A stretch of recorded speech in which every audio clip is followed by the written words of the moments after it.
Welcome back everyone. स्वागत है आप सभी का एक बार फिर से रोशन सा स्टडी पॉइंट पर। तो आज हम डिस्कस करेंगे क्लास 12 का फिजिकल एजुकेशन का 2025 वाले सेशन के लिए डिटेल्ड सिलेबस। तो आज की जो ये वीडियो है वो क्लास 12 में जितने भी बच्चे अभी आए हैं और इस बार अपने बोर्ड की तैयारी कर रहे हैं और अच्छे मार्क्स करना चाहते हैं, तो उनको सबसे पहले उनका जो सिलेबस है वो अच्छे से पता होना बहुत ज़रूरी है। तो आज की इस वीडियो में हम बेसिकली क्या जानेंगे, हम जानने वाले हैं क्लास 12 का फिजिकल एजुकेशन का डिटेल्ड सिलेबस। मतलब कि हम उन सारे टॉपिक्स को जानेंगे कि कौन से चैप्टर्स हमारे इंपॉर्टेंट है और कौन से चैप्टर्स में से कौन से टॉपिक हमें एग्जाम पॉइंट ऑफ व्यू से बहुत ज्यादा इंपॉर्टेंट यहाँ पर निकल कर सामने आ जाते हैं। तो ओवरऑल आज की ये वीडियो जो है आप सभी बच्चों के लिए बहुत ही ज्यादा हेल्पफुल होने वाली है, ठीक है, क्योंकि हम इसमें जानने वाले हैं 2025 वाले सेशन वाले बच्चों के लिए उसका एक डिटेल्ड सिलेबस, कौन कौन से चैप्टर इंपॉर्टेंट है और कौन से चैप्टर हमारे एग्जाम में आने वाले हैं। तो ये सारी चीजें हम अभी यहाँ पे डिस्कस करने वाले हैं। तो इधर आप ध्यान दोगे तो यहाँ पे सबसे पहले चैप्टर नंबर फर्स्ट दिया गया है जिसका नाम है खेल आयोजन का प्रबंधन। चैप्टर नंबर फर्स्ट है, कौन से टॉपिक इसमें हमें कवर करने, तो आप इधर देखोगे खेल आयोजन में प्रबंधन के कार्य क्या होता है, मतलब कि उसके योजना के बारे में। योजना मतलब योजना आयोजन किस तरीके से करती है, ठीक है, और उसकी नियुक्ति, स्टाफिंग, निर्देशन, ये नियंत्रण, ये टॉपिक फर्स्ट टॉपिक हमें यहाँ पे क्लियर कवर करना है। दूसरा हमारा विभिन्न समितियां और उनकी जिम्मेदारियां और उसके मतलब कि खेल के दौरान, खेल के बाद और खेल के पूर्व, ठीक है। तो ये यहाँ पे ये टॉपिक हमारा इंपॉर्टेंट हो जाएगा, आप इसको इंपॉर्टेंट में हाईलाइट कर लोगे क्योंकि यहाँ से जो है प्रश्न हमारे एग्जाम में, ठीक है, मिड टर्म का एग्जाम हो या फिर हमारे बोर्ड का एग्जाम हो, वहां पे हमें बेसिकली इस टॉपिक से क्वेश्चन देखने को मिलता है। हमसे एग्जामिनर विभिन्न समितियों के बारे में पूछेगा, उनके कार्य पूछेगा, ठीक है। तो ये वाला टॉपिक आपको बहुत अच्छे से कवर करना है। साथ ही साथ आप देखोगे अगला है फिक्सचर और इसकी प्रक्रियाएं।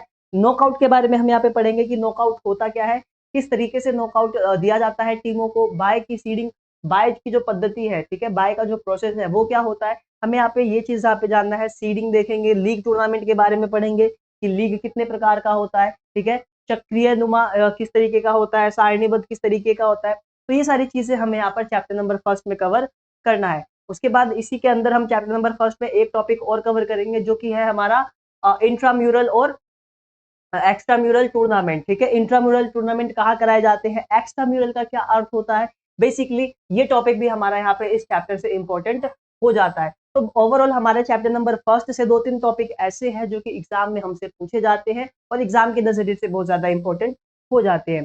साथ ही अब डिस्कस करते हैं चैप्टर नंबर 2 की तरफ। तो चैप्टर नंबर 2 में हमारे कौन कौन से ऐसे टॉपिक है जो कि एग्जाम के नजरिए से ज्यादा महत्वपूर्ण होते हैं। तो आप देखोगे यहाँ पे दिया गया है खेलों में बच्चे और महिलाएं, ठीक है। तो चैप्टर नंबर 2 का क्या नाम है, खेलों में बच्चे और महिलाएं। तो इनकी क्या भागीदारी रहती है किसी भी एक स्पोर्ट्स के अंदर।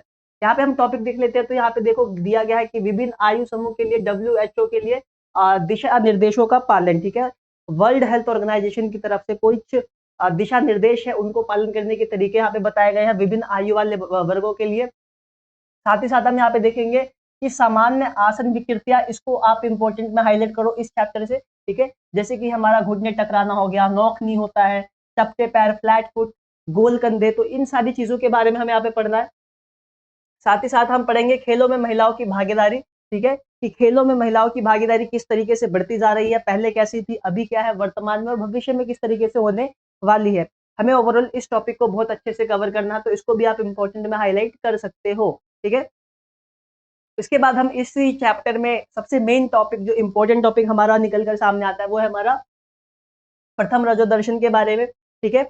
और इसके बाद आपके इसमें 2-3 पॉइंट और ऐड होंगे, जैसे कि असामान्य मासिक धर्म, आप इसको हाईलाइट कर सकते हो, 2 या 3 नंबर में क्वेश्चन पूछता है एग्जाम में, ठीक है। महिला एथलीट के बारे में, ठीक है ना, एमेनोरिया, भोजन संबंधी विकार जो होते हैं, ये सारी चीजें आपको इस चैप्टर से, चैप्टर नंबर 2 से आपको पूछे जाते हैं आपके एग्जाम में, ठीक है। तो ये हमारा चैप्टर नंबर 2 था।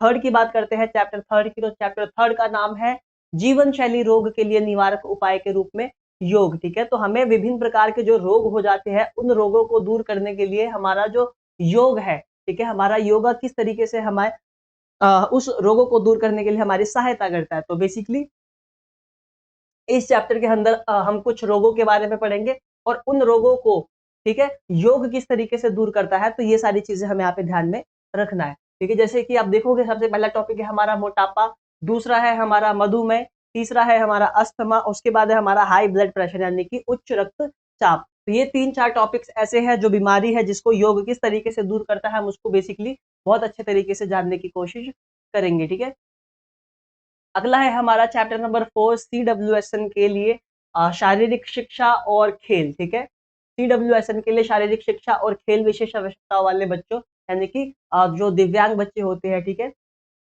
उन बच्चों के बारे में इसमें दिया गया। तो इसमें सबसे पहले टॉपिक क्या है, दिव्यांगों के लिए खेलों को बढ़ावा देने वाले संगठन के बारे में, जिसमें हमें 3 चीजों के बारे में पढ़ना है, विशेष ओलंपिक, पैरालंपिक और डेफ ओलंपिक। तो 3 ओलंपिक्स के बारे में हमें यहाँ पे ध्यान देना है। इसके अंदर खेलों में वर्गीकरण क्यों जरूरी होता है और उसके विभाजन की प्रक्रिया, विभाजन की अवधारणा क्या होती है, हमें ये भी डिस्कस करना है। अगला है हमारा खेलों में समावेशन की अवधारणा और इसकी आवश्यकता और कार्यान्वयन। ठीक है, उसके बाद इंपॉर्टेंट टॉपिक में आप इसमें हाईलाइट करोगे चैप्टर नंबर 4 में कि विशेष आवश्यकता वाले बच्चों के लिए शारीरिक गतिविधियों के क्या क्या लाभ निकलकर सामने आते हैं। ये एग्जाम पॉइंट ऑफ व्यू से इंपॉर्टेंट हो जाएगा। देन हमारा है कि विशेष आवश्यकता वाले बच्चों के लिए शारीरिक गतिविधियों को सुगम बनाने की रणनीतियां कौन कौन सी है, किन किन रणनीतियों की सहायता से हम उसको सुगम बना सकते हैं। तो ओवरऑल 4 टॉपिक आपको दिए गए हैं जो कि एग्जाम के नजरिए से बहुत ही ज्यादा इंपॉर्टेंट हो जाते हैं। अब बात करते हैं हमारा चैप्टर नंबर 5 की तरफ। चैप्टर नंबर 5 क्या कहता है, तो चैप्टर नंबर 5 है हमारा खेल और पोषण। ठीक है, स्पोर्ट्स एंड न्यूट्रिशन। ठीक है, तो इसमें कौन कौन से इंपॉर्टेंट टॉपिक है, देखो एक तो सबसे पहला टॉपिक हो जाएगा संतुलित आहार और पोषण की अवधारणा, बहुत ही ज्यादा इंपॉर्टेंट है। शॉर्ट में भी इसके क्वेश्चंस आते हैं और लॉन्ग में भी इसके क्वेश्चंस आते हैं, तो आपको इसको स्किप नहीं करना है। वृहद और सूक्ष्म पोषक तत्व, ठीक है, उसके बाद आहार के पोषक और गैर पोषक घटक, 2-3 नंबर में क्वेश्चन इस टॉपिक से क्वेश्चन आ सकते हैं। भार नियंत्रण के लिए भोजन एक स्वास्थ्य भार, आहार नियंत्रण से हानि। ठीक है, और खाद्य मितक हो गया आपका। फिर अगला है कि खेल कूद में आहार का महत्व, प्रतियोगिता से पहले, दौरान और प्रतियोगिता के बाद की आवश्यकता है।